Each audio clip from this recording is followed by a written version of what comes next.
Dominic Carter, Red Apple Podcast 77 WABC. You can listen to me on 77 WABC Monday through Friday, midnight to 1 a.m. A lot has happened recently since the Supreme Court overturned Roe v. Wade. This is my podcast. Let's go.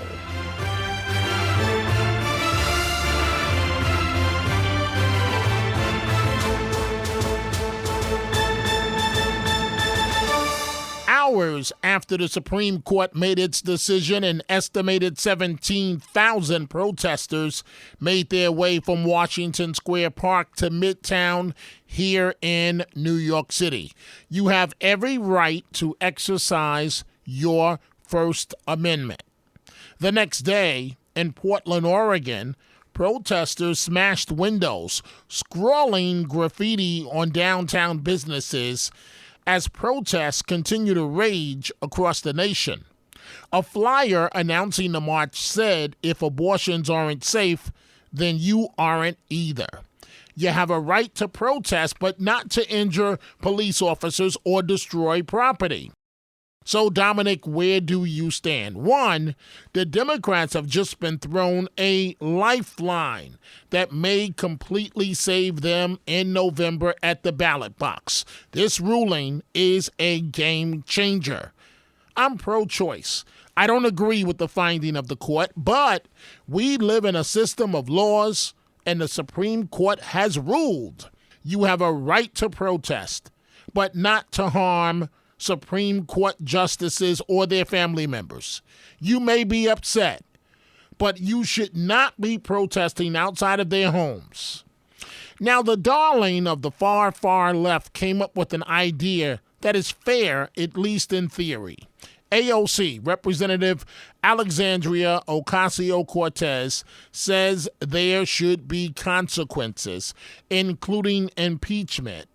Now, obviously, it shouldn't go that far, but consequences for Supreme Court judges who lie about their positions during Senate confirmation hearings.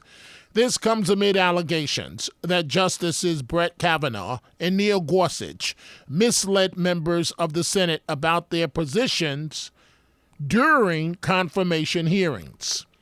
Even Howard Stern is taking on this matter. The shock jock and his co-host, Robin Quivers, went on to suggest that Justice Thomas may want to rethink moving the nation back to more conservative times. Quivers, an African-American woman, says, "I hope they roll it all the way back to slavery, and then they slap him on a plantation." Take a listen. Clarence Thomas is talking, I don't even know what he's talking about. He's going to undo gay rights, gay marriage. He's going to undo he's coming contraception. We got the Taliban. I hope they roll it all the way back to slavery, and then they slap him on a plantation. So this next one I'm disturbed about, and it's a shame.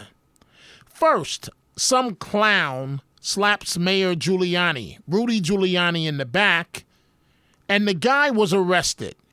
And now there is a war of words between Giuliani, of course a host on Talk Radio 77 WABC, and the current mayor, Eric Adams, with Adams suggesting Giuliani exaggerated the situation.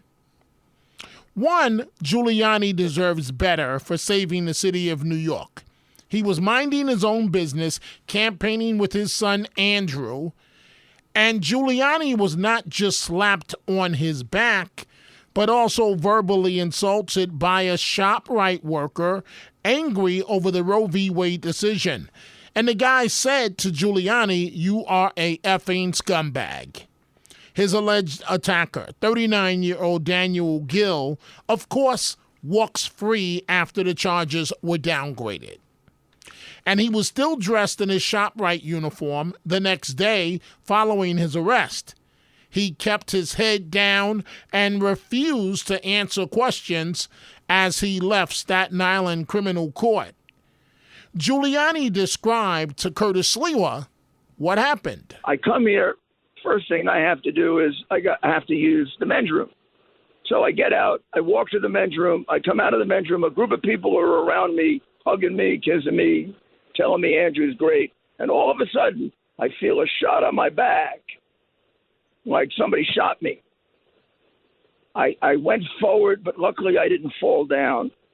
Lucky I'm a 78-year-old who's in pretty good shape, because if I wasn't, I'd have hit the ground and probably cracked my skull. And then I look around, and the guy says words I can't repeat. You effing whatever.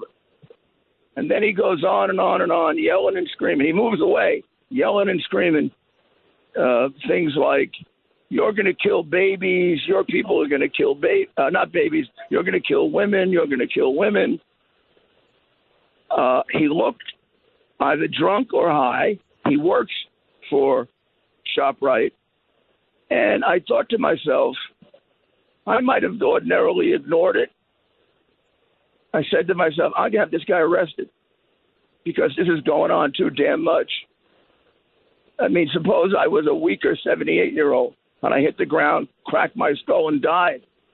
He wouldn't have known the difference. So now Mayor Adams says Giuliani may have filed a phony assault report. Rudy says, go F yourself. And here is what the mayor had to say. When you look at the video, the guy basically walked by and patted him on the back. I don't know if he said congratulations. I don't know what he said to him, but it was clear that he was not punched in the head. It was clear that it didn't feel like a bullet. It was clear that he wasn't about to fall to the ground. Falsely reporting a crime is a crime. Plan on flying? It's time to upgrade to a real ID. Because in order to board domestic flights, your driver's license or state-issued ID must be a real ID, or you'll need another acceptable form of identification. So don't wait. Find out how to get your real ID at tsa.gov/realid. That's tsa.gov/realid, or visit your local DMV. And then you'll be cleared for takeoff. Now, alarming testimony before the House January 6th committee describing Donald Trump's actions that day. Witness Cassidy Hutchinson, an aide to Trump's then chief of staff, provided firsthand knowledge of what she says she saw and heard in the run-up to the insurrection. She described an angry and defiant Trump who allegedly grabbed the steering wheel of the presidential limo to drive himself to the Capitol until Secret Service agents intervened and refused to take him there. The president said something to the effect of, I'm the effing president, take me up to the Capitol now. To which Bobby responded, sir, we have to go back to the West Wing.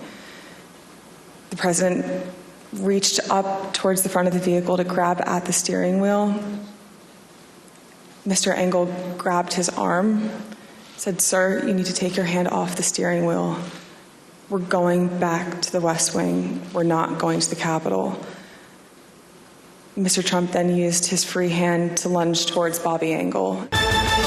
One of the things that's standing out in my mind, even Harlem residents are saying it's time to bring back the NYPD practice of stop and frisk. That's the only thing that will stop this out-of-control crime. This following the fatal shooting of 21-year-old Darius Lee, the college basketball player, killed and 8 other people wounded in an early morning shooting at a gathering in Harlem. Police say Lee was an innocent victim caught in the crossfire between rival gangs. Listen to what one resident in Harlem told reporters about stop and frisk, which was highly effective at getting the guns off the street. Stop and frisk again, you know what I mean? Because it seems like, okay, now they're putting a tracer on the ghost guns, you know, hopefully that goes through. But, you know, some people really need to be stopped and frisked. That bears repeating. I want you to listen to that woman again. stop and frisk again. You know what I mean? Because it seems like, okay, now they putting a tracer on the ghost guns. You know, hopefully that goes through. But, you know, some people really need to be stopped and frisked. 21-year-old Darius Lee was a senior at Houston Baptist University in Texas. He grew up in Harlem, attended St. Raymond's High School for Boys in the Bronx, and was home for his summer break. This woman is his sister. Innocent people. He's an innocent kid that's in school playing basketball. He cared about basketball. He decided to stay outside one day, and this is what happens. Oh, boy. The school superintendent in Uvalde, Texas, has placed embattled school police chief Pete Arredondo on administrative leave. If Arredondo had any decency about himself, he would save everyone the trouble and resign. Not just the top law enforcement job for schools there, but also just recently being sworn into the city council, he should resign from that post as well. The Texas Department of Public Safety Director Stephen McGraw testified before Texas Senate Committee, saying Arredondo made mistake after mistake and said the response to the school shooting was an abject failure. However, we do know this. There's compelling evidence that the law enforcement response to the attack at Robb Elementary was an abject failure and antithetical to everything we've learned over the last 2 decades since the Columbine massacre. 3 minutes after the subject entered the West Building, there was a sufficient number of armed officers wearing body armor to isolate, distract, and neutralize the subject. The only thing stopping a hallway of dedicated officers from entering room 111 and 112 was the on-scene commander, who decided to place the lives of officers before the lives of children. The officers had weapons, the children had none. The officers had body armor, the children had none. The officers had training, the subject had none. 1 hour, 14 minutes, and 8 seconds. That's how long the children waited and the teachers waited in rooms 111 to be rescued. And while they waited, the on-scene commander waited for a radio and rifles. Then he waited for shields. Then he waited for SWAT. Lastly, he waited for a key that was never needed. The post-Columbine doctrine is clear and compelling and unambiguous. Stop the killing, stop the dying. There were no less than 8 law enforcement agencies in the school hallway waiting for the command to go in. Among them, the Department of Public Safety, the Texas Rangers, the U.S. Marshals, the Department of Homeland Security, the U.S. Border Patrol, the Uvalde County Constables, the Uvalde Police Department, and the Uvalde County District Attorney's investigator. And that brings us to a close. If you are interested in my book on my life growing up in New York City and overcoming numerous obstacles, or my bobblehead, you can go to my website, Dominic Carter Online. All one word, DominicCarterOnline.com. You can catch me on 77 WABC weeknights, midnight to 1 a.m. Go check out the Dominic Carter merchandise at the 77 WABC store, from Dominic Carter t-shirts to hats and much more. Go to WABCRadiostore.com. I will see you the next time right here, Dominic Carter, Red Apple Podcast, 77 WABC.